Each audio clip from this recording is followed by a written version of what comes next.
Hier, dieses Rostbeef, das werde ich gleich in 2 Hälften schneiden und dann werden wir eine Hälfte davon bei 80 Grad im Backofen Niedertemperatur garen und die andere Hälfte im Sous-Vide-Wasserbad.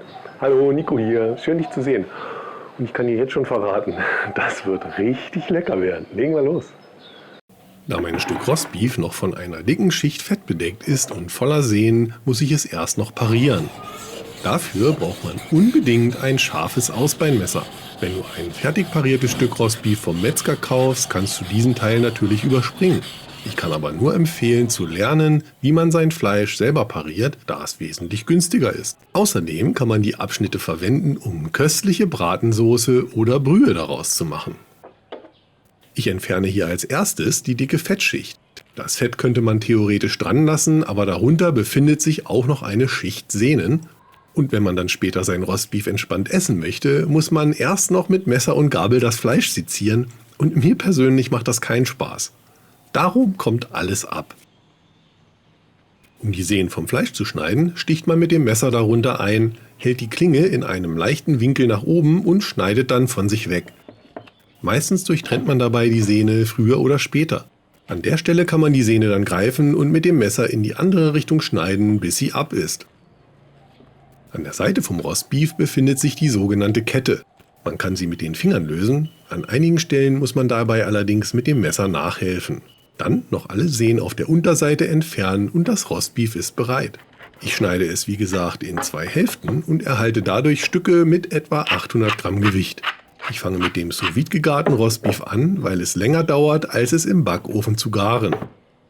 Das Fleisch würze ich rundherum kräftig mit Salz und Pfeffer. Das ist optional, aber ich reibe das Fleisch zusätzlich noch mit einem Teelöffel voll mittelscharfen Senf ein. Das ergibt eine schöne Würze, das kann ich sehr empfehlen. Den Senf dafür richtig kräftig einmassieren.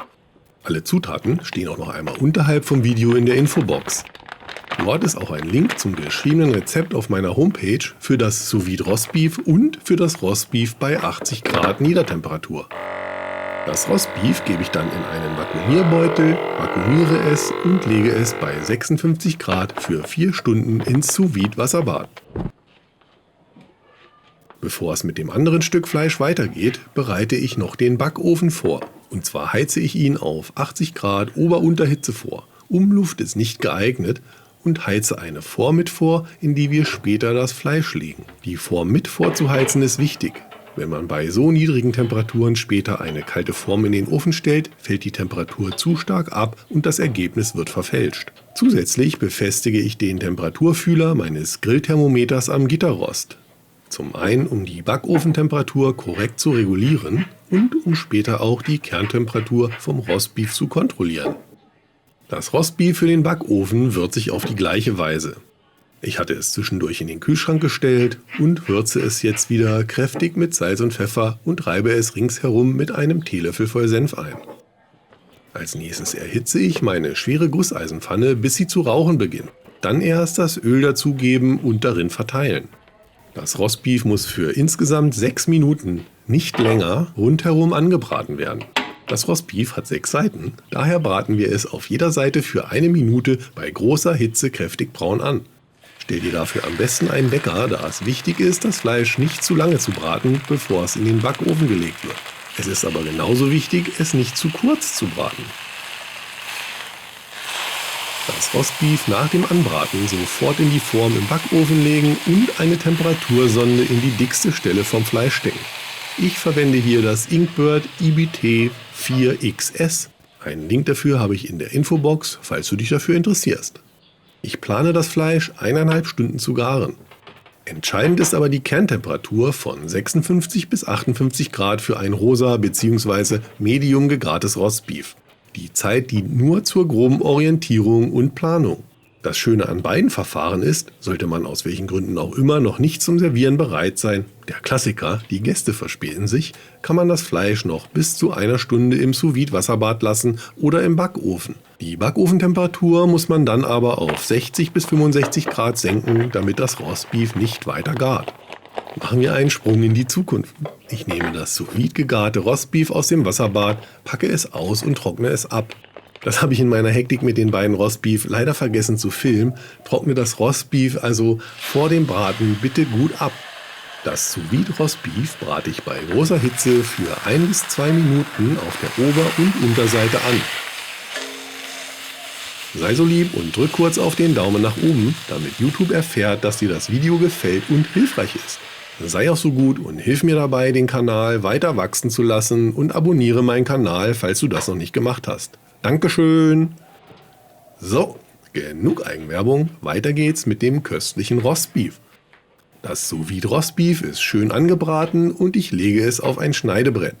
Das Rostbeef aus dem Backofen ist auch schon fertig und ich kann es herausnehmen. Und dann wird's Zeit, sie anzuschneiden. Und vor allen Dingen zu probieren. Das sieht doch schon mal nicht schlecht aus. Ich würde sagen, ich hole mal die Kamera ein Stückchen näher und dann schneide ich die Steaks hier mal auf. Und dann gucken wir mal rein. Ne? Nochmal kurz zur Erinnerung, das ist das Rostbeef aus dem Backofen und das ist das Sous-Vide gegarte. Das schneide ich jetzt einfach mal direkt rein.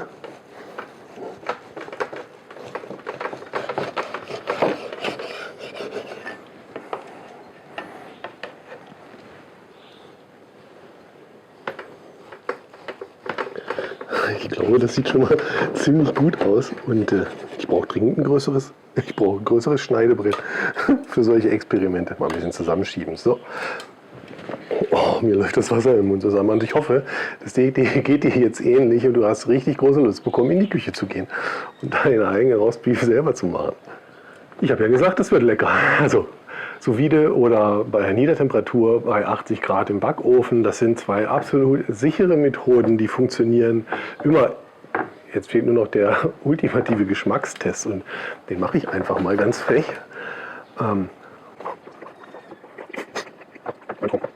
Aber nur um auch wirklich ganz sicher zu sein, ne, probiere ich hier noch mal ein Scheibchen vom Sous-Vide gebraten.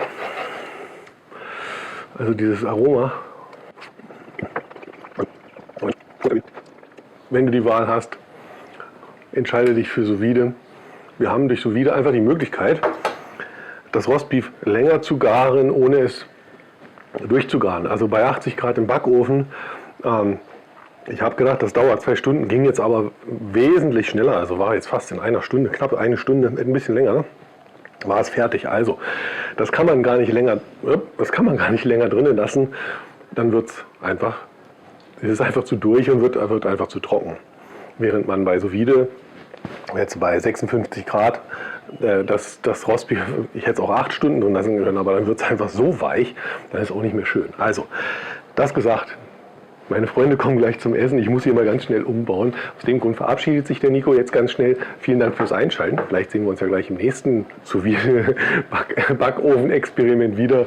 Hier das Ganze nochmal mit Rinderfilet oder hier in meinem Steak-Experiment mit Sous-Vide Steak-Experiment. Das ist auch sehr interessant, einfach um zu sehen, wie wirken sich unterschiedliche Zeiten und Temperaturen denn auf so ein Rumpsteak aus. So, jetzt aber. Der Nico sagt Tschüss, bis zum nächsten Mal. Hier, Rostbeef selber machen gehen. Das ist mega lecker, ey. Ich muss mal ganz schnell noch ein Stückchen abschneiden hier, bevor die anderen kommen. Tschüss. Boah, mega.